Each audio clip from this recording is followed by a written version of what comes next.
మనసంతా నువ్వే 6వ భాగం. సరే అయితే ఒకసారి పెద్ద డాక్టర్ గారి దగ్గర పర్మిషన్ తీసుకొని వస్తాను. వెళ్దాం అంది మల్లిక. బంటి షాక్ అవుతూ డాక్టర్ నవీన్ గారు ఈరోజు హాస్పిటల్‌కి రాలేదు కదా? అడిగాడు. ఎవరు చెప్పారు రాలేదని? ఏదో పని మీద వెళ్ళాలి అనుకున్నారంట. ఆ పని త్వరగా అయిపోవటంతో వెంటనే వచ్చేశారు చెప్పింది మల్లిక. అమ్మో! నువ్వు ఎవరిని పర్మిషన్ అడగొద్దులే. నేనే వెళ్తున్నా. బాయ్ అన్నాడు బంటి. వెళ్తున్నవాడు కాస్త వెనక్కి వచ్చి మల్లిక చెక్ మీద కిస్ చేసి హ్యాపీ బర్త్‌డే మల్లిక డార్లింగ్ అని చెప్పి వెళ్ళిపోతాడు. మల్లిక కాసేపు అలాగే ఉండిపోతుంది. మళ్ళీ నార్మల్ అయి నవ్వుకుంటూ తన పనిలో పడిపోతుంది. మరొక వైపు "నువ్వు చెప్పేది నిజమా?" అడిగాడు విదుర్. "నిజంరా. నాకిన్ని రోజులు గుర్తు రాలేదు. కానీ ఈరోజు ఆ అమ్మాయే చెప్పింది ఒకసారి నాకు డోర్ డెలివరీ చేశాను అని. తర్వాత గుర్తుకొచ్చింది. ఆ రోజు కేక్ తెచ్చిన అమ్మాయి, మల్లికతో మాట్లాడినప్పుడు వచ్చి తిట్టేసి పెదనాన్నకి కంప్లైంట్ చేసిన అమ్మాయి, హావిక ఫ్రెండ్ అన్నీ తనే చెప్పాడు. ఏంటోరా! ఈ అమ్మాయి పేరు రోజు నాకు ఏదో ఒక విధంగా వినిపిస్తూనే ఉంది. కానీ ఇప్పటి వరకు నేను తనని చూడలేదు" అన్నాడు విదుర్. "చూడకపోవడం ఏంటి? హావిక గురించి నువ్వింకా తనతో మాట్లాడలేదా?" అడిగాడు. "లేదురా. నేనున్నప్పుడు తనుండదు. తనున్నప్పుడు నేనుండను. మేడం గారు బాగా బిజీ అనుకుంటా" అన్నాడు విదుర్. "అవును. చాలా బిజీ" అంది ఇంతలో హారిక. "వదినా నువ్వెప్పుడు వచ్చావు?" అడిగాడు. "నువ్వు హషి గురించి మాట్లాడుతున్నప్పుడు వచ్చాను" చెప్పింది హారిక. "ఆ అమ్మాయి నీకెలా తెలుసు?" "ఒకరోజు నీ రూమ్‌లో కూర్చున్నప్పుడు వచ్చింది అని చెప్పాను కదా! ఆ రోజు నీ కోసం వెయిట్ చేస్తున్నప్పుడు మాట్లాడించాను." "ఓహో! ఎందుకు వచ్చింది?" అడిగాడు విదుర్. "వాళ్ళ ఫ్రెండ్ నీ పేషెంట్ కదా! దాని గురించి మాట్లాడటానికి వచ్చింది. ఏదో పని ఉందని వెళ్ళిపోయింది" చెప్పింది హారిక. ఇంతలో బంటి, "అయినా వదినా నువ్వు హాస్పిటల్‌కి వచ్చావేంటి? ఏ రాకూడదా?" అంది హారిక. "అలా కాదు వదినా. అన్నయ్యతో ఆఫీస్‌కి వెళ్తున్నావు కదా! తనకి తోడుగా" అన్నాడు విదుర్ కూడా. "అవును. ఆఫీస్‌లో మీ అన్నయ్యకు హెల్ప్ చేయడానికి వెళ్తున్నాను. కానీ అక్కడ పనైపోయింది. ఇక్కడ మా మరిది గారికి హెల్ప్ చేయడానికి వచ్చాను" చెప్పింది. "నాకు హెల్ప్ చేయడానికా? ఎలా?" "మా మరిది గారి ఫస్ట్ పేషెంట్ విషయంలో చాలా కేర్‌ఫుల్‌గా ఉండాలి కదా! కాస్త కాన్ఫిడెంట్‌గా ఉంచుదామని వచ్చాను. నాకొకసారి ఆ అమ్మాయిని చూడాలని ఉంది విదుర్." బంటి, విదుర్ ఇద్దరూ షాకవుతారు ఆ మాటలకు. "ఎందుకు వదినా?" అడిగాడు విదుర్. "ఊరికే. నువ్వు నాకు ఆ అమ్మాయి గురించి చెప్పినప్పటి నుండి నాకొకసారి తనని చూడాలని ఉంది. అది వదినా" అంటూ నసిగాడు. "ప్లీజ్ ఇంకేమీ చెప్పకు. పద వెళ్దాం." విదుర్ హారికని తీసుకొని హవిక దగ్గరకు వెళ్తాడు. ఇంతకుముందు హారిక తనని చూడాలని ఆ రూమ్‌కి వెళ్ళింది. కానీ అప్పుడు హషి ఉండటంతో తనని తీసుకొని విదుర్ దగ్గరికి రావడంతో ఆ రోజు కుదరలేదు. ఇప్పుడే ఫస్ట్ టైం తనని చూస్తోంది. హారిక మనసులో, "చాలా అందంగా ఉన్నావు హవిక. నువ్వు చాలా లక్కీ తెలుసా? నీరజ్ గారి ప్రేమని పొందావు. కానీ నీకు ఇలాంటి పరిస్థితి రావడం అన్యాయం. త్వరగా కోలుకో హవిక. నీతో చాలా మాట్లాడాలని ఉంది. చాలా చెప్పుకోవాలని ఉంది. ఇప్పుడు నేనున్న పరిస్థితిని నువ్వు మాత్రమే అర్థం చేసుకోగలవు. నా బాధ నీకు మాత్రమే తెలుపుకోగలను" అనుకుంది. "వెళ్దామా వదినా?" అన్నాడు విదుర్. "సరే విదుర్. నువ్వేమీ వర్రీ అవ్వకు. ఈ అమ్మాయి తప్పకుండా కోలుకుంటుంది. నీ ఫస్ట్ కేసు సక్సెస్ అవుతుంది. సరేనా?" అంది. ఏం చెప్పాలో తెలియక "సరే వదినా" అన్నాడు. "నేనిక వెళ్తాను." "ఎలా వెళ్తావు వదినా? కాసేపు ఆగు. నేను కూడా వస్తాను." "వద్దులే విదుర్. నాకు కొంచెం బయట పని ఉంది. అది చూసుకొని నేనే ఇంటికి వెళ్ళిపోతాను" అంది. బంటి, విదుర్ ఇద్దరూ వెళ్ళిపోతున్న హారికని చూస్తూ ఉంటారు. "ఎంత మంచిదిరా వదినా. తనకి సంబంధం లేని అమ్మాయి గురించి ఇంత ఆలోచిస్తోంది." విదుర్ ఆ మాటకు వదిన కూడా ఎప్పుడూ సంతోషంగా ఉండాలి. తను బాధపడకూడదు. మరొక వైపు అన్వి, "నమస్తే అండి." "శాంతి నమస్తే. ఎవరు నువ్వు?" అడిగింది. "నా పేరు అన్వి అండి. నేను విదుర్ ఫ్రెండ్‌ని." "అంటే నువ్వు కూడా డాక్టరా?" "అవును. నేను విదుర్ లండన్‌లో క్లాస్‌మేట్స్ ఆంటీ." శాంతి మనసులో, ఎంత అందంగా ఉంది ఈ అమ్మాయి. పైగా డాక్టర్. మా వాడి ఫ్రెండ్ కూడా. ఇద్దరూ చూడచక్కగా ఉంటారు అనుకుంది. "ఆంటీ నేను లోపలికి రావచ్చా?" అడిగింది అన్వి. "అయ్యో! మర్చిపోయాను. రా అమ్మా లోపలికి" అంది శాంతి. "అది విదుర్‌కు ఫోన్ చేశాను. లిఫ్ట్ చేయలేదు. అందుకే ఇంటికి రావాల్సి వచ్చింది. ఏమీ అనుకోవద్దా ఆంటీ?" "అయ్యో! ఇందులో అనుకోవడానికేముందమ్మా. అయినా మా వాడు ఫోన్ చూసుకునేంత ఫ్రీగా ఉండడమ్మా. ఇప్పుడు హాస్పిటల్‌లో జాయిన్ అయ్యాడు కదా! అందుకే చాలా బిజీగా ఉంటాడు." "అవును. నువ్వు కూడా డాక్టర్ కదా! ఎక్కడ పని చేస్తున్నావు?" అడిగింది. "నేను ఇంకా జాయిన్ అవ్వలేదాంటీ" చెప్పింది అన్వి.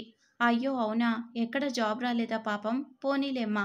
మా వాడితో చెప్పి నీకు మా హాస్పిటల్లోనే మంచి జాబ్ చూడమని చెప్తాను. మాకు సొంతంగా పెద్ద హాస్పిటల్ ఉంది తెలుసా? దాన్ని మా బావగారు చూసుకునేవారు ఇన్నాళ్ళు. ఇప్పుడు మా వాడు వచ్చేసాడుగా లండన్ నుండి. ఇకపై ఆ హాస్పిటల్ అంతా మా వాడి చేతుల్లోనే ఉంటుంది. మా వాడికి నేను ఎంత చెప్తే అంత. నువ్వేమీ వర్రీ అవ్వకు. నీ జాబ్ సంగతి నేను చూసుకుంటాలే. అన్వి మనసులో అస్సలు గ్యాప్ ఇవ్వకుండా మాట్లాడుతోంది. అన్నీ ఈవిడే ఊహించేసుకుంటుంది. మావాడు అంటోందంటే విదుర్ అమ్మగారు ఈవిడే అయ్యుంటారు. ఈమెను ఎలాగైనా మచ్చిక చేసుకొని ఇటువైపు నుండి విదుర్ని అప్రోచ్ అవ్వాలి అనుకుంది. ఏంటమ్మా ఆలోచిస్తున్నావు? అడిగింది శాంతి. అది ఆంటీ, నేను ఆల్రెడీ ఈ విషయం విదుర్తో చెప్పాను. తను వాళ్ళ పెదనాన్నతో కూడా మాట్లాడాడంట. నన్ను మీ హాస్పిటల్లోనే జాయిన్ అవ్వమన్నారు చెప్పింది. అవునా! మరి ఇంకేమి? నువ్వు కూడా చక్కగా రోజు మా విదుర్‌తో పాటు మా హాస్పిటల్‌కి వెళ్తావన్నమాట అంది శాంతి. అవునాంటీ అంటూ నవ్వింది అన్వి. మరి మీ అమ్మా నాన్న? అడిగింది శాంతి. వాళ్ళు ప్రస్తుతం లండన్‌లోనే ఉన్నారాంటీ. తర్వాత వస్తారిక్కడికి. అవునా! మరి ఒక్కదానివే ఎక్కడుంటావు? ఇక్కడ కొంతమంది ఫ్రెండ్స్ ఉన్నారాంటీ. కొద్ది రోజులు వాళ్ళతో ఉంటాను. తర్వాత ఓన్ హౌస్ తీసుకుంటాను చెప్పింది అన్వి. ఒక్కదానివే ఎందుకు ఉండటం? నీ ఫ్రెండ్స్‌తోనే ఉండొచ్చుగా అంది శాంతి. అది నేను పెరిగింది లండన్‌లో అయినా నన్ను చాలా పద్ధతిగా పెంచారాంటీ అమ్మా, నాన్న. ఇక్కడ ఫ్రెండ్స్ అందరూ చాలా ఫాస్ట్‌గా ఉంటారు. అందరికీ బాయ్ ఫ్రెండ్స్ ఉన్నారు. ఒక్కరికి కూడా వంట రాదు. ఒక పూజ లేదు, పునస్కారం లేదు. నాకు అలా ఉంటే చాలా చిరాకు. అందుకే నేనే ఒక హౌస్ తీసుకుంటే నాకు నచ్చినట్లు ఉండొచ్చని. అన్వి చెప్పినవన్నీ విని శాంతి ఇమాజిన్ చేసుకుంటోంది. రేపు అన్వి తన కోడలైతే పొద్దున్నే లేచి పూజ చేసుకొని వంట చేసి తనకి కాఫీ ఇస్తున్నట్లు చాలా సంతోషపడిపోయింది. ఈ కాలంలో కూడా ఇంకా నీలాంటి అమ్మాయిలు ఉన్నారంటే నమ్మలేకపోతున్నానమ్మా అంది శాంతి. ఇంతలో దేవకి, శాంతి ఎవరి అమ్మాయి? అక్కా, ఈ అమ్మాయి పేరు అన్వి. మన విదుర్ ఫ్రెండ్ అంట లండన్‌లో. మన హాస్పిటల్‌లోనే డాక్టర్‌గా జాయిన్ అయిందంట. నమస్తే ఆంటీ అంది అన్వి. నమస్తే అమ్మా. విదుర్ చెప్పాడు నీ గురించి. మా వారు కూడా చెప్పారు హాస్పిటల్లో నువ్వు జాయిన్ అవ్వబోతున్నావని అనేసరికి. అలాగా, సరే ఆంటీ, ఇక నేను వెళ్తాను అంది అన్వి. అదేంటమ్మా అప్పుడే వెళ్తావా? కాసేపు ఉండు అంది దేవకి. లేదాంటీ, లేట్ అవుతోంది, వెళ్ళాలి. మరోసారి వస్తాను. సరే, వస్తాను ఆంటీ అంటూ వెళ్ళిపోయింది. అన్వి వెళ్లే ముందు శాంతి కాళ్లకు నమస్కారం చేసుకొని వెళ్తుంది. అన్వి వెళ్ళగానే దేవకి శాంతిని చూస్తుంది. శాంతి చాలా కోపంగా రూంలోకి వెళ్ళిపోతుంది. ఏమైంది శాంతికి అంత కోపంగా వెళ్ళింది అనుకుంది దేవకి. మరొక వైపు హారిక. హాయ్ అషి. హలో, మీరిక్కడ? ఊరికే వచ్చాను. నువ్వేం చేస్తుంటావో చూద్దామని. నేను ఇక్కడే ఉంటానని ఎలా తెలుసు? ఉంటే హాస్పిటల్ లేదా బేకరీ, ఇక్కడ కూడా లేకపోతే ఇంట్లో ఉంటావు అనుకుంటూ వచ్చాను. ఇక్కడే కనిపించావు. ఇంతకు రిపేర్లు ఎంతవరకు వచ్చాయి అడిగింది హారిక. ఇంకా 4 రోజులు పడుతుంది. చాలా ఖర్చు అవుతుందేమో కదా? అవుతుంది. మరి ఎలా? నేను ఊరికే వదిలేస్తానా? మొత్తం డబ్బు ఆ వసంత ఫ్యామిలీనే భరించాలి అంది హషి. వాళ్ళు ఇవ్వకపోతే అడిగింది హారిక. ఎందుకివ్వరు? చచ్చినట్లు ఇవ్వాల్సిందే. లేకపోతే ఈసారి హత్యా ప్రయత్నం కింద కేసు పెట్టి ముగ్గురిని జైల్లో వేయించేస్తాను అని వాళ్ళకి బాగా తెలుసు అంది. నీకు ఇలాంటివన్నీ మామూలేనా అంది హారిక. అన్నీ కాదు, కొన్నుంటాయి ఇలాంటివి అంది హషి. నీకు భయం వేదా? నీతో ఎవరెవరుంటారు అడిగింది హారిక. మీరెందుకు నా గురించి తెలుసుకోవాలనుకుంటున్నారు అడిగింది హషి. అంతైనా నా ఫ్రెండ్వి కదా. నేను మీతో ఫ్రెండ్షిప్ చేయను అని చెప్పాను కదా అంది హషి ఆ మాటకు. నువ్వు చేయొద్దులే, నేనే నీతో ఫ్రెండ్షిప్ చేస్తాను అంది హారిక. వద్దు అంది హషి. పోనీ నిన్ను నాకు చెల్లి అనుకోనా అంది హారిక. ఫ్రెండ్షిప్పే వద్దు అన్నాను. మీరేంటి బంధుత్వం కలపాలని చూస్తున్నారు అంది హషి కోపంగా. నేనొక్కదాన్నే మా అమ్మ నాన్నకు. అప్పుడప్పుడు అనిపిస్తూ ఉంటుంది నాకు ఒక చెల్లెలుంటే అన్నీ దాంతో షేర్ చేసుకునేదాన్ని కదా అని. నేను కూడా నీలాగే పెద్దగా ఎవరితో కలవను. అందుకే నాకు పెద్దగా ఫ్రెండ్స్ కూడా లేరు. కానీ ఎందుకో నిన్ను చూశాక అనిపించింది నీలాంటి చెల్లుంటే బాగుండు అని అంది హారిక. మీకు అంత ఇష్టంగా ఉంటే ఉన్నాడుగా మీకు మరిదిగారు, అతనికి త్వరగా పెళ్లి చేయండి. వచ్చే అమ్మాయి మీకు చెల్లి వరసే అవుతుంది. అప్పుడు ఎంచక్కా కూర్చొని ఆ అమ్మాయితో అన్నీ షేర్ చేసుకోండి. ఇప్పటికైతే నన్ను వదిలేయండి అంది. హారిక హషినే చూస్తూ ఉండిపోయింది. హారిక మనసులో నాకు ఇప్పటి వరకు ఈ ఆలోచనే రాలేదు. విదుర్ చాలా సాఫ్ట్, ఈ అమ్మాయి చాలా రఫ్. ఇద్దరూ కాస్త భిన్న స్వభావాలు ఉన్నవాళ్ళు. కానీ జంట చాలా బాగుంటుంది. అనుకోకుండా చెప్పినా హషి చెప్పిన ఐడియా బాగుంది. ఈ అమ్మాయి విదుర్ భార్య అయితే చాలా బాగుంటుంది. విదుర్ కూడా ఒకసారి అడిగాడు కదా నన్ను, నాకు చెల్లి ఉంటే తనకి మరదల వరుస అవుతుందని. ఇంతలో హషి, హలో, ఏం ఆలోచిస్తున్నారు? నీకు బావ వరుస అయ్యే వాళ్ళు ఎవరైనా ఉన్నారా? అడిగింది హారిక ఆ మాటకు. చూడండి, మీరు ఇప్పటికే నా గురించి ఎక్కువగా తెలుసుకున్నారు. ఇక పైన ఎప్పుడు నాతో మాట్లాడకండి, మీరు వెళ్ళండి అంది. అయ్యో, అంత కోపం ఎందుకు? అడిగింది హారిక. సరే, నేనే వరుస కల్పన కానీ పేరు పెట్టే పిలుస్తానులే అంది. ఇంతలో చిన్న, హషి అక్క, ఆ పెయింటర్స్కి పేమెంట్ ఇవ్వాలి. వస్తున్నా చిన్న. ఇదిగో బాబు, కాస్త ఆగు. ఏంటక్క? మీ హషి అక్క గురించి కొన్ని డీటెయిల్స్ కావాలి, చెప్తావా? అడిగింది. ఏం డీటెయిల్స్ కావాలి? అన్నాడు. అదే, మీ అక్క ఇల్లు ఎక్కడా, తనతో ఎవరెవరు ఉంటారు? అక్కకి ఎవరూ లేరు, తను ఒక్కతే ఉంటుంది చెప్పాడు చిన్న హారికతో. ఇన్ని రోజులు హవిక అక్క ఉండేది, ఇప్పుడు ఆ అక్క కూడా యాక్సిడెంట్ అయి హాస్పిటల్లో ఉంది. హారిక షాక్తో, ఎవరూ లేరు అంటే? అక్క వాళ్ళ నాన్నగారు అక్కని వాళ్ళ అమ్మని చిన్నప్పుడే వదిలేశారంట. అక్క వాళ్ళ అమ్మగారు కూడా అక్కకి 10 ఏళ్ల వయసున్నప్పుడు చనిపోయారంట. అప్పటి నుంచి అనాథాశ్రమంలో పెరిగింది అక్క. అక్కడే తనకు హవిక అక్క పరిచయం అయింది. హషి అక్క చాలా కష్టపడి చదివి లాయర్ అయింది. వాళ్ళ అమ్మగారు అక్క చిన్నప్పుడు కేకులు, కుకీలు చేసి పెట్టేవారంట. అవంటే అక్కకు చాలా ఇష్టం. అందుకే అక్క లాయర్ అయినా కూడా వాళ్ళ అమ్మని ఎప్పుడు గుర్తుపెట్టుకునేలా ఆవిడ చేసినట్లే అన్నీ చేస్తూ ఈ బేకరీ నడుపుతోంది. అక్కకు ఎలాంటి బంధాలు నచ్చవు, ఎవరితోనూ సరదాగా ఉండదు. ఉంటే హవికక్కతో ఉంటుంది, లేకపోతే ఒంటరిగా ఉంటుంది. హషి అక్కకు తన ఇల్లు, ఈ బేకరీ, హవికక్క ఇంతే లోకం. చిన్న అన్నీ చెప్పేసి తన పని చూసుకోవడానికి వెళ్ళిపోయాడు. అన్నీ విన్న హారిక మాత్రం అలాగే నిలబడిపోయింది. హరినాక్షి అనాథనా? తనకి ఈ లోకంలో ఉన్న ఒక్కగానొక్క బంధువు హవిక మాత్రమేనా? అందుకేనా నీరజ్ గారి విషయంలో అంత కోపంగా ఉంది? విన్న నాకే మోయలేనంత బాధగా ఉంటే అనుభవిస్తున్న హషికి ఎలా ఉంది? ఎలా తట్టుకుంటూ ఉంది తను? ఒకవేళ హవికకు ఏమైనా అయితే నీరజ్ గారికి నేనున్నాను, మరి హషికు? వద్దు, హవికకు ఏం కాకూడదు, తనకు బాగైపోవాలి. ఇన్ని రోజులు నీరజ్ గారి కోసం హవిక బతకాలి అనుకున్నా, కానీ హవిక తోడుగా ఉండాల్సింది హషికకు. హారిక అక్కడి నుండి ఇంటికి ఎలా వచ్చిందో కూడా తెలియకుండా వచ్చేసింది.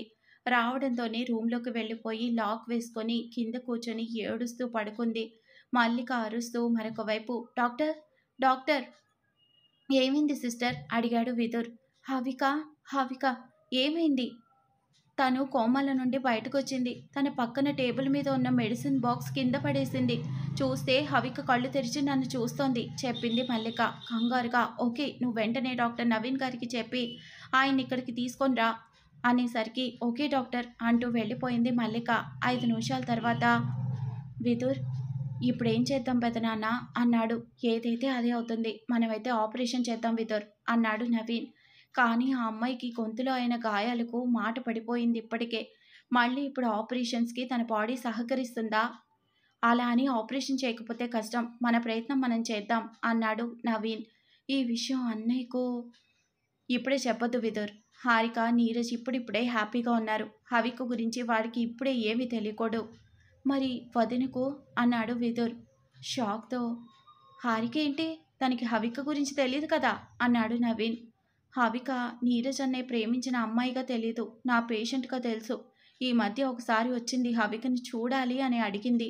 ఎలాగైనా తనని బతికించమని వేడుకుంది చెప్పాడు. అన్నీ తెలిసి నువ్వు కూడా ఏంటి విదుర్ అన్నాడు నవీన్. హారికని హవికకు దూరంగా ఉంచు చెప్పాడు. హారికకు నిజం తెలిస్తే తన పరిస్థితికి మనం ఆన్సర్ చేయలేము చెప్పాడు నవీన్. అలాగే, ఇకపైన కేర్ఫుల్గా ఉంటాను అన్నాడు విదుర్. హావికకు ఎంత త్వరగా వీలైతే అంత త్వరగా ఆపరేషన్ చేయాలి అంటుండగా మరొక వైపు, ఇప్పుడు ఏమైందని ఏడుపు అడుగుతున్నాడు ఆనంద్. అంతేలేండి, నాది ఏడుపే, ఏం చేయను, ఈ ఇంటికి చిన్న కోడలుగా వచ్చిన దగ్గర నుండి నాకు ఏడుపేగా మిగిలింది. శాంతి, నువ్వు దేని గురించి మాట్లాడుతున్నావు విసుక్కున్నాడు ఆనంద్. నాకు ఈరోజు ఈ విషయం అటో ఇటో తేలిపోవాలి అంది శాంతి. విషయం చెప్పకుండా ఏంటిది విసుక్కున్నాడు ఆనంద్. అసలు ఏమనుకుంటుందండి మీ వదిన? దేవకి వదిన అన్నాడు ఆనంద్. అవును, ఆ మహారాణి గారే. ఏమైంది, వదిన ఏమైనా అన్నదా నిన్ను? ఆవిడ చాలా తెలివైందండి, ముఖాన ఏమీ అనదు, కానీ చేయాల్సిన అవమానం మాత్రం బాగా చేస్తుంది. శాంతి, కోపం తెప్పించకుండా ఏం జరిగిందో చెప్పు అన్నాడు ఆనంద్ ఆ మాటకు. ఈ ఇంట్లో నేను ఒకదాన్ని పడున్నాను అని ఎవ్వరికీ ధ్యాస కూడా ఉండదు. ఈరోజు ఒక అమ్మాయి మన ఇంటికి వచ్చింది. మన వాడి ఫ్రెండ్ అంట లండన్‌లో. ఇప్పటి వరకు తన గురించి నాతో ఎప్పుడు చెప్పలేదు విదుర్. కానీ ఆ అమ్మాయి ఊరు, పేరు, తనకు మన హాస్పిటల్‌లోనే ఉద్యోగం ఇప్పించడం అన్ని విషయాలు మీ అన్న, వదినలకు తెలుసు. హా! తెలిస్తే? అన్నాడు ఆనంద్. ఇంకా తెలిస్తే అంటారేంటండి? మనకి ఒక్క మాటైనా చెప్పాడా వాడు? సరే వాడు చెప్పలేరు. మీ అన్నా, వదినలకి ఏమైంది? వాళ్ళైనా చెప్పాలా లేదా? అంటే మనమంటే లెక్కలేదా వాళ్లకు? ఈరోజు ఆ అమ్మాయి వచ్చాక మీ వదిన తన ముందు నీ గురించి అన్ని విషయాలు విదురు చెప్పాడు. నీ ఉద్యోగం గురించి కూడా మా వారు చెప్పారు అని చెప్పింది. అక్కడికి ఏంటి అర్థం? కన్న తల్లినైనా నాకు తెలీదు. ఆవిడకి అన్ని విషయాలు తెలుసనే కదా! అంతసేపు ఆ అమ్మాయితో మాట్లాడాను. నాకేమీ తెలియకుండానే టైంకి మీ వదిన వచ్చి అన్నీ ముందే తెలుసన్నట్లు మాట్లాడి తన ముందు తక్కువ చేసినట్లయింది. ఇంక ఈ ఇంట్లో నాకు మర్యాద ఎక్కడుంది? అబ్బా! ముందా ఏడు పాప శాంతి. ఇంత చిన్న విషయానికి ఏడుస్తావా? అడిగాడు. మీకు చిన్న విషయమేమో. ఇది నాకు కాదు. ఇలాంటివి మీకెలా అర్థం అవుతాయిలే. లేచిన దగ్గర నుండి ఆ ఆఫీసులోనే ఉంటారు. వచ్చాక కూడా అన్న, వదిన, నాన్న అంటూ వాళ్ళతోనే ఉంటారు. మీకు వాళ్ళే ఎక్కువ. నా గోడు పట్టదుగా. శాంతి, ఎప్పుడూ అలా అనుకోకు. ఈ ఇంట్లో నీ గౌరవం ఎప్పటికీ నీదే అన్నాడు. అవునవును, చాలా మంచి గౌరవం లభించింది ఈరోజు. ఆ అమ్మాయి ఏమనుకుంటుంది నా గురించి? ఆ అమ్మాయి ఏమనుకుంటే నీకెందుకు? ఏంటి అంతలా ఆలోచిస్తున్నావు తన గురించి? అన్నాడు. అప్పటి వరకు తనకి అవమానం జరిగిందని ఏడుస్తూ కూర్చున్న శాంతి తన భర్త అన్వి గురించి అడిగేసరికి ఆశగా ఇటువైపు తిరిగి కూర్చుంది. ఏవండి, మరి అది ఏది? అన్నాడు ఆనంద్. ఆ అమ్మాయి అన్వి ఎంత అందంగా ఉందో తెలుసా? ఉంటే మరి ఆ అమ్మాయి డాక్టర్, మనవాడు డాక్టర్. ఇప్పుడు ఇద్దరు కలిసి ఒకే చోట పని చేస్తారు. శాంతి ఆలోచన అర్థమై ఆనంద్ షాక్ అవుతూ చూశాడు తన వైపు. శాంతి, విదుర్ పెళ్లి గురించి నువ్వు ఎలాంటి ఆలోచన చేయకు. ఏంటండి అలా అంటున్నారు? మన వాడికి పెళ్లి చేయమా ఏంటి? అడిగింది ఆ మాటకు. పెళ్లి చేయాలి, కానీ వాడికి ఎలాంటి అమ్మాయి రావాలి అనేది నాన్న నిర్ణయిస్తారు, మనం కాదు అన్నాడు. శాంతి కోపంతో, వాణ్ణి కని పెంచింది మనం, మీ నాన్నగారు కాదు. శాంతి, నువ్వెంత కోపంతో అరిచినా సరే ఈ విషయంలో ఇంట్లో ఎవరూ మాట్లాడటానికి వీల్లేదు. ఎందుకు వీల్లేదు? నేను మాట్లాడతాను. ఇదిగో ఇప్పుడే చెప్తున్నా, నా కొడుకు నా ఇష్టం. వాడి పెళ్ళి నాకు నచ్చిన అమ్మాయితోనే జరుగుతుంది తెగేసి చెప్పింది. ఆనంద్ మనసులో, నువ్వు ఎవరిని చూసినా సరే విదుర్కి కాబోయే భార్యని నాన్న ఎప్పుడో నిర్ణయించారు. వాడి పెళ్ళి ఆ అమ్మాయితోనే జరుగుతుంది అనుకున్నాడు. ఆఫీస్ నుండి ఇంటికి వచ్చిన నీరజ్ తన గది వైపు నడిచాడు. డోర్ లాక్ ఉండటంతో ఒకసారి నాక్ చేశాడు. అయినా డోర్ ఓపెన్ అవ్వకపోవడంతో హారిక అని పిలిచాడు. అయినా ఓపెన్ అవ్వలేదు. కాస్త గట్టిగా డోర్ మీద సౌండ్ చేశాడు. అయినా ఓపెన్ అవ్వలేదు. నీరజ్ పిలుపు పక్కన ఉన్న రూమ్లో శాంతికి వినిపించింది. వెంటనే బయటికి వచ్చింది. ఏమైంది నీరజ్, ఇక్కడే నిలబడ్డావు? ఏం లేదు పిన్ని, ఇప్పుడే వచ్చాను ఆఫీస్ నుండి. హారిక వాష్రూమ్లో ఉందేమో, డోర్ లాక్ చేసి ఉంది. హారిక బయట నుండి వచ్చి చాలాసేపు అయిందే. ఉండు, నేను పిలుస్తాను. హారిక, హారిక. అయినా డోర్ ఓపెన్ అవ్వలేదు. ఇలా కాదని డోర్ని బాదుతూ గట్టిగా పిలిచింది. ఆ సౌండ్కి ఏడ్చి ఏడ్చి నిద్రపోయిన హారిక మేల్కొని ఏం జరిగిందో అని భయపడి వెంటనే తలుపులు తీసింది. తన కళ్ళు బాగా ఎరుపెక్కి వాచిపోయాయి. శాంతి అది గమనించలేదు. ఏంటమ్మా ఇది, ఏం చేస్తున్నావు? నీరజ్ వచ్చి చాలాసేపు అయింది. వచ్చినప్పటి నుండి డోర్ సౌండ్ చేస్తూనే ఉన్నాడు. నీకు వినపడలేదా? అడిగింది విసురుగా. అది అత్తయ్య, నేను అంది హారిక. నిద్రపోతున్నావా లోపల? అది ఏం చేస్తున్నావంటే సమాధానం చెప్పవేంటి? పిన్ని బాల్కనీలో ఉండి ఉంటుంది, వినిపించుకోలేదేమోలే అన్నాడు నీరజ్. నీరజ్ హారికని తప్పుకొని లోపలికి వెళ్ళిపోయాడు. శాంతి మాత్రం, ఏంటమ్మా నువ్వు ఎప్పుడు చూసినా ఏదో పోగొట్టుకున్నట్టు ఉంటావు. కాస్త హుషారుగా ఉండు. నీరజ్కి హెల్ప్గా ఉంటావని ఆఫీస్కి వెళ్తే సరిపోదు. ముందు వాడికి ఏం కావాలో ఇంట్లో ఉండి చూసుకో. తర్వాత ఉద్యోగం ఉద్ధరించుకోవచ్చు అంది. అలాగే అత్తయ్య అంది హారిక నెమ్మదిగా. శాంతి అక్కడి నుండి కాస్త శాంతించి వచ్చింది. తన మాటలకు హారిక భయపడిందని సంతోషపడిపోతూ లోపలికి వెళ్ళిన హారికను నీరజ్ గమనిస్తూనే ఉన్నాడు. ఏమైంది హారిక? ఏం కాలేదు నీరజ్, ఏదో ఉంది. నువ్వు రోజులాగా యాక్టివ్గా లేవు. ఏమైంది? అది నువ్వు మాత్రమే నా విషయాలు షేర్ చేసుకుంటావా? నేను చేసుకోలేనా? విషయం ఏంటో చెప్పు అన్నాడు. నీరజ్ అంత క్లోజ్గా అడిగేసరికి బాధ తట్టుకోలేక తనని హగ్ చేసుకొని ఏడ్చేసింది. పెళ్ళైనప్పటి నుండి ఇదే ఫస్ట్ టైం నీరజ్ హారికని పట్టుకోవడం. తనకు అర్థం కాలేదు హారిక ఎందుకు అంతలా బాధపడుతోందో. హారిక కూల్, ఏమైంది? నీరజ్, నేను ఒకటి అడుగుతాను, నాకు సమాధానం చెప్తావా? సరే అడుగు. మనం ఒకరిని కావాలనుకుంటున్నప్పుడు, వాళ్లకు మనం తప్ప ఎవరూ లేనప్పుడు, మన అవసరం వాళ్ళకి చాలా ఉన్నప్పుడు, వాళ్ళు మనల్ని వద్దు అంటే ఏం చేయాలి? ఎవరి గురించి అడుగుతున్నావు నువ్వు? అన్నాడు నీరజ్. నా ఫ్రెండ్ ఒక అమ్మాయి ఉంది నీరజ్. ఈ మధ్యే తన వాళ్ళంతా దూరం అయ్యారు. ఆ అమ్మాయితో మాట్లాడదాం అనుకుంటే నాకు ఎవరూ అవసరం లేదు, నాతో ఎవరూ మాట్లాడొద్దు అంటోంది. తనకి ఇప్పుడు ఎవరూ లేరు, ఉన్నది నేనొక్కదాన్నే ఫ్రెండ్ని. లైఫ్లో మనం అనుకున్నది దూరమైనప్పుడు, మనకి దగ్గరైనది మిస్ అయినప్పుడు అందరికీ దూరంగా ఉండాలి అనుకుంటాము. మళ్ళీ అలాంటి బంధాలు పెంచుకోవడానికి భయపడతాం. కానీ వాళ్ళని అలాగే వదిలేస్తే ఇంకా డిప్రెస్ అయిపోతారు. వాళ్లకు లైఫ్ మీద కొత్త హోప్ క్రియేట్ చేయాలి. మనం ఉన్నాము అనే ధైర్యం ఇవ్వాలి. వాళ్ళు మనల్ని ఎంత వద్దు అనుకుంటే అంత దగ్గరగా వెళ్ళాలి అన్నాడు. థ్యాంక్స్ నీరజ్. ఇంతకీ ఎవరా అమ్మాయి? అడిగాడు. తర్వాత చెప్తాను అంది హారిక. సరే, ఇప్పటికైతే ఏడవడం ఆపు. ఇప్పుడు నిన్ను శాంతి పిన్ని చూసిందంటే నేనేదో నిన్ను కొట్టి చిత్రహింసలు పెడుతున్నట్లు ఫీల్ అయ్యి అందరినీ పిలిచి రాద్దంతం చేస్తుంది అన్నాడు. నేను చాలాసార్లు అబ్జర్వ్ చేశాను. శాంతత్తయ్య చిన్న విషయాన్ని కూడా ఎందుకు పెద్దగా చూస్తారు అంది హారిక. అదేమీ లేదు పిన్ని, అందరూ తన మాటలు వినాలని, తనకు భయపడాలని అనుకుంటుంది. తనను ఎవరైనా నెగ్లెక్ట్ చేస్తే భరించలేదంతే. అందుకే ఇంట్లో అన్ని విషయాల్లో ఇన్వాల్వ్ అవుతుంది చెప్పాడు. అమ్మో, అయితే విదురుకి వచ్చే భార్య చాలా నెమ్మదస్తురాలయ్యి ఉండాలి అంది. పిన్ని కూడా అలాంటి అమ్మాయే రావాలని అనుకుంటోంది. కానీ మన చేతుల్లో ఏమీ లేదు కదా. అయినా విదురు కొంచెం సాఫ్ట్ కదా, వాడికి బాగా రఫ్గా ఉండే అమ్మాయి అయితే బాగుంటుంది. అప్పుడుంటుంది అసలైన సినిమా వాడికి అన్నాడు. భార్యకు తల్లికి మధ్యలో చపాతీ అయిపోతాడు. విదుర్ ఫ్యూచర్ తలుచుకొని నీరజ్ నవ్వుకుంటాడు. హారిక మనసులో, అమ్మయ్య, ఈయన శాంతత్తయ్య గురించి ఆలోచిస్తూ నేను అడిగింది మర్చిపోయాడు. అయినా ఈయన కూడా నాలాగే ఆలోచించారు అంటే విదుర్కి హషి పర్ఫెక్ట్ జోడి. అన్నీ అనుకూలంగా ఉంటే వాళ్ళిద్దరి గురించి ఆయనకి చెప్పాలి అనుకుంది. హరినాక్షి, ఇక నేను నిన్ను వదలను. ఎలాగైనా నిన్ను నాకు చెల్లించేసుకొని మా మరిదిని నీకు మొగుడిని చేసి ఈ ఇంటిని నా ఇల్లు అనుకునేలా చేస్తా. మరొక వైపు, ఈ కేసు నేను డీల్ చేయనండి అంటోంది హషి. ఎందుకు డీల్ చేయరు అడిగింది క్లయింట్ రాధ. ఎందుకంటే మీరు చెప్పే కారణాలకు మీకు విడాకులు రావు. అదేంటి అలా అంటున్నారు? ఇప్పటి వరకు మీరు ఏ కేసు తీసుకున్నా అందరికీ ఖచ్చితంగా విడాకులు ఇప్పిస్తారని విన్నాను. నాకెందుకు ఇప్పించరు అడిగింది ఆమె క్లయింట్ రాధ. మీకెవరో రాంగ్ ఇన్ఫర్మేషన్ ఇచ్చారు. నేను తీసుకున్న ప్రతి కేసుకి విడాకులు రావు. విడాకులు ఖచ్చితంగా వస్తాయి అని నేను అనుకున్న కేసులు మాత్రమే నేను తీసుకుంటాను. అంటే నా బాధలు మీకు తక్కువగా కనిపిస్తున్నాయా అడిగింది. అసలు మీరు చెప్తున్నవి బాధలే కాదు అంది హషి. అర్థమైంది నాకు. మీరు నాలాంటి కేసు ఎప్పుడు డీల్ చేయలేదనుకుంటా, అందుకే ఇలా అంటున్నారు. మీకన్నా సీనియర్ లాయర్స్ ఎంతమంది ఉన్నా సాటి ఆడదానిగా నా బాధ అర్థం చేసుకుంటారని వచ్చాను చెప్పింది రాధ. నువ్వే లాయర్ దగ్గరికి వెళ్ళినా నీకు విడాకులు రావు. కోపంగా, ఎందుకు రావు అంది. మీ వారు చాలా స్ట్రాంగ్గా ఉన్నారు విడాకులు వద్దు అని. పైగా ఆయన చెప్తున్న విషయాలు, కారణాలు, ఆధారాలు అన్నీ స్ట్రాంగ్గా ఉన్నాయి.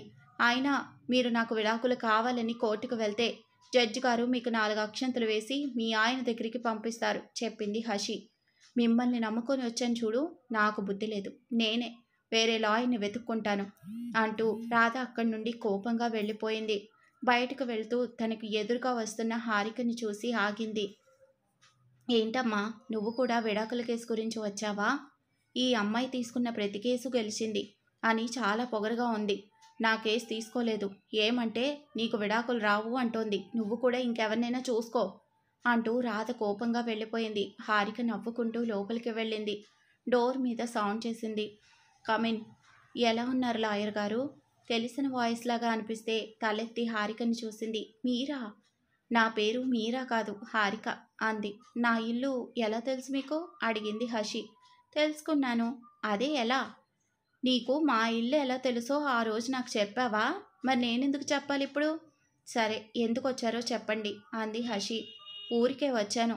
అవును, ఏంటి ఆ అమ్మాయి కోపంగా వెళ్ళిపోయింది? కేసు తీసుకోను అన్నావంటే ఎందుకు అడిగింది హారిక. ఆ అమ్మాయి గారు చెప్పే కారణాలు వింటే నువ్వు కూడా నవ్వుతావు. అవునా, ఏంటంట తన కష్టాలు? ఆ అమ్మాయి గారికి వాళ్ళ ఆయన చేసే వంటలు నచ్చడం లేదంట. ఒకరోజు ఉప్పు ఎక్కువ వేస్తే, ఒకరోజు కారం ఎక్కువ వేస్తాడట. వాషింగ్ మెషిన్ నుండి బట్టలు తీసి ఆరేయమని, మేడ మీద ఎండపెట్టిన అప్పడాలు, వడియాలు తెమ్మని, ఇంటి ముందు ముగ్గు వేయమని, ఇంట్లో దీపం పెట్టమని, ఇంటికి ఎవరైనా వస్తే పలకరించమని, పెరట్లో ఉన్న పువ్వులు కోయమని, ఇలాంటి పెద్ద పెద్ద పనులు చెప్తూ విసిగిస్తున్నాడంట. వాళ్ళ అత్తగారు కూడా కావాలనే కాళ్ళు నొప్పి, చేతులు నొప్పి అని ఏ పని చేయకుండా పడుకుంటున్నారంట. హారిక నవ్వుతూ, అబ్బో! ఇన్ని కష్టాల మధ్య సంసార బండిని లాగుతోందన్నమాట పాపం. అయినా వాళ్ళ ఆయన వంట చేయడం ఏంటి? ఇద్దరు సాఫ్ట్‌వేర్ ఇంజినీర్లు. వాళ్ళ ఆయన జాబ్ పోయి 6 మంత్స్ అయిందంట. ఇంకో జాబ్‌కి ట్రై చేస్తూ ఉన్నాడట. ఇంట్లో ఖాళీగా ఎందుకుంటావు అని ఇంట్లో పనులు చేయమని ఈ అమ్మాయే చెప్పిందట. అత్తగారు కూడా చాలా వయసున్నావిడ. వాళ్ళ ఆయన గొంతు పెంచి ఏమైనా అంటే, మా ఇంట్లో నాన్న, మా అమ్మ ఎలా చెప్తే అలా వింటాడు. నువ్వెందుకు వినవు అని అరుస్తుందట. చాలా చిన్నపిల్లలా కనిపిస్తోంది అంది హారిక. అవును, ఇంజినీరింగ్ చదువుతున్నప్పుడే పెళ్లి చేశారంట. ఇంట్లో వాళ్ళ అమ్మదే మొత్తం డామినేషన్. ఇక్కడ కూడా అలాగే అనుకుంటోంది. తన భర్త చాలా మంచివాడు. ఇంకా చిన్నపిల్ల అని ప్రతిదీ ఓపికతో చెప్తూ భరిస్తూ వస్తున్నాడు. ఆ అమ్మాయికి ఇంకా చిన్నతనం పోలేదు. నా భర్త నా ఇల్లు అనుకోవటం లేదు. వాళ్ళ అమ్మననాలి ముందు. ఆవిడే ఇంట్లో అలా ఉంటే ఈ అమ్మాయి మాత్రం అణుకువగా ఎందుకుంటుంది? పెళ్ళైన తర్వాత అన్నీ నెత్తిన వేసుకొని ఇంటి పని, వంట పని, ఉద్యోగం, అత్తగారు, పిల్లలు అంటూ హైరాణ పడాల్సిన అవసరం లేదు. పెళ్ళికి ముందు మన ఇంట్లో అమ్మ ఎలా ఉంటుందో చూసి అత్తగారి ఇంట్లో కూడా తన స్థానం అలాంటిదే అని గ్రహించి అలా నడుచుకోవాలి. పెళ్ళికి ముందు ఉన్న చిన్నతనం, పెంకితనం అన్నీ పోగొట్టుకోవాలి. ఇప్పుడు తన మీద ఒక బాధ్యత ఉంది అని తెలుసుకోవాలి. ఆ బాధ్యతల్ని నెరవేర్చడంలో ఏమైనా తప్పులుంటే తెలుసుకొని సరిదిద్దుకోవాలి. ఇంటి కోడల్ని చూసి 10 మంది మెచ్చుకునేలా ఉండాలి. పెంపకం గొప్పగా ఉందని తల్లి, తండ్రికి పేరు రావాలి అంటుండగా హారిక హషీనే చూస్తూ కూర్చుంది. ఏంటలా చూస్తున్నారు? నువ్వింతవరకు చెప్పింది మీ అమ్మ గురించి కదా? అవును అంది హషి. హషి అమ్మగారు చనిపోయారు అని తెలిసినా ఆవిడ గురించి తెలుసుకోవాలి అనుకుంది హారిక. ఆవిడ ఎక్కడున్నారు? అడిగింది. అక్కడ అంటూ చూపించింది. హషి చూపించిన వైపు చూసింది హారిక. ఫోటోకి దండ వేసి పక్కనే దీపం వెలుగుతూ ఉంది. ఫోటో నుండి కిందకు చూసిన హారికకు కనిపించింది బంగారు రంగు అక్షరాలతో ఉన్న ఆమె పేరు సుభాషిత. మీ అమ్మగారు అచ్చం నీలాగే ఉన్నారు అంది. నాకు మా అమ్మ రూపం మాత్రమే వచ్చింది, గుణం కాదు. అంటే అడిగింది హారిక. మా అమ్మ చాలా నెమ్మదిస్తురాలు. ఎప్పుడూ ప్రశాంతంగా ఉంటుంది. ఎవరిని ఒక్క మాట అనదు. ఎవరైనా తనకి బాధ కలిగించేలా ప్రవర్తించినా భరిస్తూ మౌనంగా ఉంటుంది. ఎప్పుడూ అందరి గురించి ఆలోచిస్తుంది. అందరూ కావాలి అనుకుంటుంది. అవసరం వచ్చి అడిగితే చేతిలో ఉన్నది ఏదైనా ఇచ్చేస్తుంది. ఆకలి అంటే నోటి దగ్గర పెట్టుకున్న ముద్ద కూడా పెడుతుంది. చాలా సహనం ఉన్న మనిషి. పేరుకు తగ్గట్టే ఎప్పుడూ మంచి విషయాలే మాట్లాడుతుంది. మరి నువ్వెందుకిలా? అడిగింది హారిక. చూడండి, మీకు ఇదివరకే చెప్పాను నా గురించి తెలుసుకోవాలి అని చూడకండి. మీరెందుకు వచ్చారో చెప్పండి. హవిక గురించి మాట్లాడటానికి అంది. హవిక గురించి మీరెందుకు ఆలోచిస్తున్నారు? మీకేంటి అవసరం? నా భర్త ప్రేమించిన అమ్మాయి గురించి నేను తెలుసుకోవటంలో తప్పేముంది అంది. తెలుసుకొని ఏం చేస్తారు? అడిగింది హషి. నాకు తన గురించి తెలిస్తేనే కదా రేపు తను నా భర్తని బాగా చూసుకుంటుందో లేదో అని నాకు తెలిసేది అంది హారిక. హషి షాక్తో, హవికి చూసుకోవడం ఏంటి? నేను నీతో ఈ విషయం చెప్పాలని చాలా రోజులుగా అనుకుంటున్నా. కానీ నువ్వే నాకు ఆ ఛాన్స్ ఇవ్వడం లేదు అంది. ఏ విషయం? అడిగింది. బయట గార్డెన్ బాగుంది, అక్కడ కూర్చొని మాట్లాడుకుందామా? ఇద్దరు గార్డెన్లో పూల మొక్కల మధ్య బెంచ్ మీద కూర్చున్నారు. మరొక వైపు, వెల్ డన్ విదుర్, నీ ఫస్ట్ ఆపరేషన్ సక్సెస్ అయింది అన్నాడు. తన కండిషన్ చెక్ చేశారా పెదనాన్న? అడిగాడు. చేశాను. మనం అనుకున్న దానికన్నా హవిక కండిషన్ బెటర్గా ఉంది. నాకు చాలా హ్యాపీగా ఉంది విదుర్ అన్నాడు నవీన్. అంటే తను మళ్ళీ నార్మల్ అవుతుందా? అడిగాడు. నవీన్ సంతోషంతో, ముందు 50-50 ఛాన్సెస్ అనుకున్నాం, కానీ ఇప్పుడు 80-20 స్టేజ్కి వచ్చింది. ఇప్పుడు హరినాక్షి ఆ దేవుడితో పోరాడి తన స్నేహితురాల్ని వెనక్కి తెచ్చుకునేలా ఉంది. విదుర్ చిన్నగా, పెదనాన్న ఏంటి విదుర్ అలా ఉన్నావు? నీకు హ్యాపీగా లేదా నీ ఫస్ట్ పేషెంట్ని బతికించుకోపోతున్నందుకు? నవీన్కి నిదానంగా అర్థమైంది అసలు విషయం. అన్నయ్యకి చెప్పమంటారా అన్నాడు విదుర్. వద్దు పెదనాన్న, నీరజ్ కన్నా ముందు మనం హవికతో మాట్లాడాలి. కానీ ఎందుకు? అడిగాడు విదుర్. నీరజ్కి తెలిస్తే ఒక్క నిమిషం కూడా హారిక్ గురించి ఆలోచించడు. హవికతోనే ఉంటూ తనని చూసుకుంటూ ఉండిపోతాడు. మనం హారిక గురించి మాట్లాడాలి అని చూసినా మన మాట వినడు. కానీ వాడు వినేది ఒక్క హవిక మాట మాత్రమే అన్నాడు. అంటే మీరు హవికతో వదిన గురించి చెప్తారా? అడిగాడు. అవును. హవిక కోరుకుంది ఒక్కటే. ఒకవేళ తనకేమైనా అయితే నీరజ్ ఒంటరిగా మిగిలిపోకూడదు అని. అందుకే పెళ్లి చేసుకోమని మాట తీసుకుంది. ఒకవేళ తను బతికితే నీరజ్ భార్య సంగతి ఏంటి అని ఆ రోజు హవిక ఆలోచించలేదు. హారిక పరిస్థితి ఏంటి అనేది నువ్వు, నేను, హరినాక్షి, ఆఖరికి నీరజ్ కూడా చెప్పలేదు. కేవలం హవికనే చెప్పాలి. నీరజ్ జీవితంలో హారికని తెచ్చిన హవికనే సమాధానం చెప్పాలి. హారిక భవిష్యత్తు గురించి. ఆపరేషన్ థియేటర్ నుంచి హవికని రూమ్‌కి షిఫ్ట్ చేశాక ఒకసారి చెక్ చేసి విదుర్ తన రూమ్‌కి వెళ్ళి చైర్‌లో వెనక్కి వాలి కళ్ళు మూసుకొని కూర్చొని తను లండన్‌లో ఉన్నప్పుడు నీరజ్ తన ప్రేమ గురించి చెప్పిన గతం తలుచుకోవటం మొదలుపెట్టాడు. మరొక వైపు ఇప్పుడు చెప్పండి ఏదో చెప్పాలన్నారు అంది. కానీ దానికన్నా ముందు నువ్వు నాకు హవిక, నీరజ్ గారి ప్రేమ గురించి చెప్పాలి అడిగింది హారిక. ఎందుకు? అంది హషి.